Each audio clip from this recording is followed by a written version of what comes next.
আচ্ছা বলুন তো, নেহেরি আপনাদের কেমন লাগে, যাকে ঢাকায়রা নল্লি অথবা পায়া বলে ডাকে? অপরদিকে চিটাগাংয়ের ঐতিহ্যবাহী মেজবানের লাল ভুনা, সেটা খেতে কেমন লাগে? আজকের এই ভিডিওতে দারুণ এক চমক নিয়ে আপনাদের সামনে হাজির হয়েছি। এই ভিডিওতে ঢাকায় নল্লি এবং চিটাগাংয়ের মেজবানের লাল ভুনা রান্না করে আপনাদের দেখাবো যে কোনটা খেতে কেমন লাগে। তাহলে শুরু করা যাক। আমি ঝটপট রান্না করার জন্য ইলেকট্রিক্যাল চুলা বেছে নিয়েছি। শুরুতে আমি আমার কাঁচা মরিচের টপ থেকে পরিমাণ মতো মরিচ ছিঁড়ে নিলাম।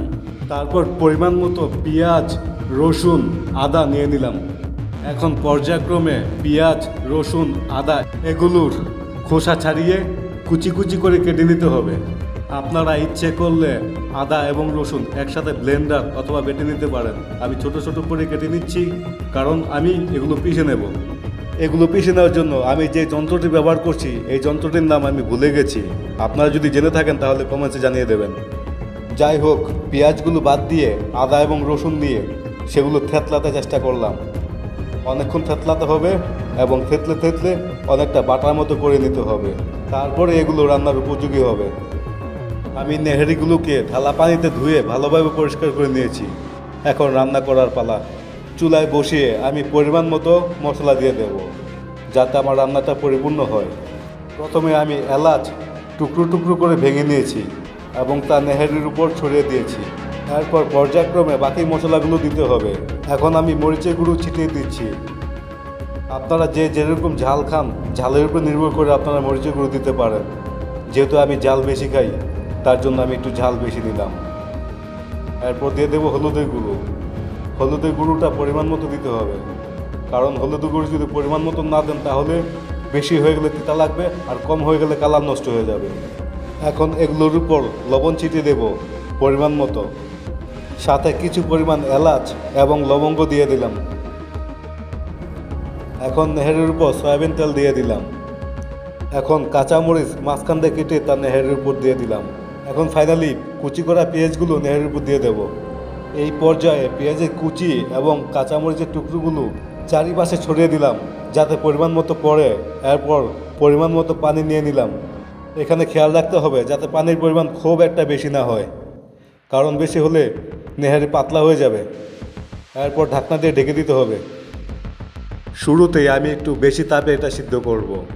তারপর আস্তে আস্তে তাপ কমিয়ে দেব। এই নেহেরি রান্না করার জন্য আমার হাঁড়িটা তুলনামূলকভাবে একটু ছোট হয়ে গেছে। যদি আর একটু বড় হতো তাহলে উপরের নেহেরিগুলো ডুবে থাকতো।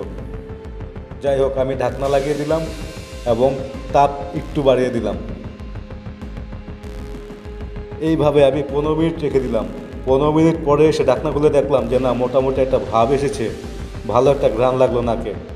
উপরের নেহারিগুলো একটু ঘুরিয়ে ঘুরিয়ে দিলাম, কারণ নিচে তাপ পেয়েছে, উপরে তাপ পায়নি, যার জন্য উপরের অংশটা নিচে দিয়ে দিলাম, নিচের অংশটা উপরে চলে এলো। আমি এই নেহারিগুলো রান্না করার জন্য বড় কোনো ইলেকট্রিক্যাল পাতিল পাইনি।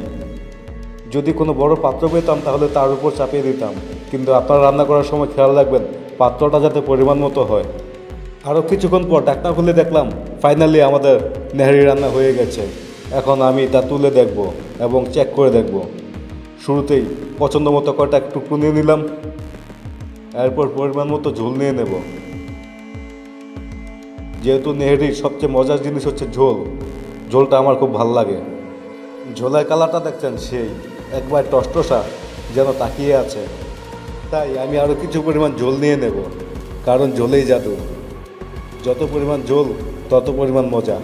নিজের হাতে রান্না বলে কথা। এবার চট্টগ্রামের ঐতিহ্যবাহী লাল ভুনা রান্না করার পালা। এই লাল ভুনা রান্না করার জন্য আমি পছন্দ মতো একটা মাংসের টুকরা নিয়ে নিয়েছি, যেটা আমি মাংসের দোকানে কাটাইনি, বাড়িতে এসে কাটাকাটি করবো বলে।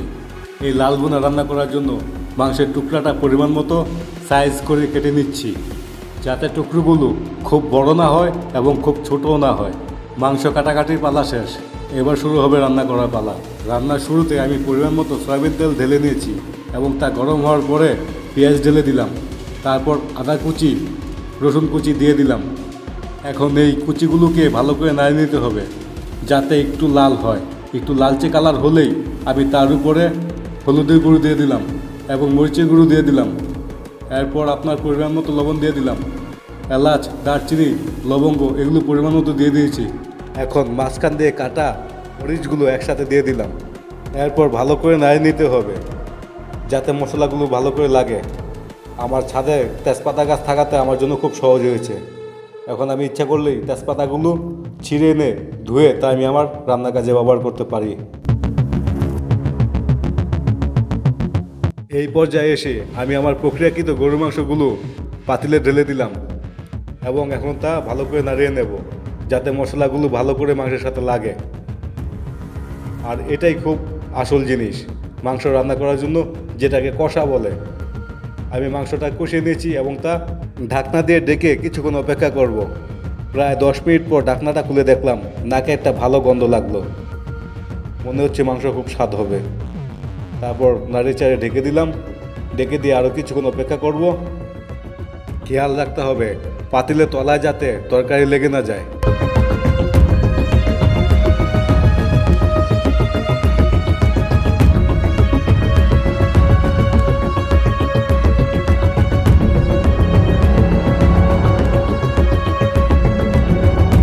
আরও 10 মিনিট পর ঢাকনাটি খুলে দেখলাম যে তরকারির একটা ভাব আসছে।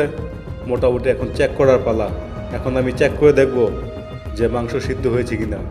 যদি মাংস সিদ্ধ হয় তাহলে কিছুক্ষণের মধ্যে উঠিয়ে নেব, আর যদি সিদ্ধ না হয় তাহলে আরও কিছুক্ষণ তাপ দিয়ে রাখতে হবে।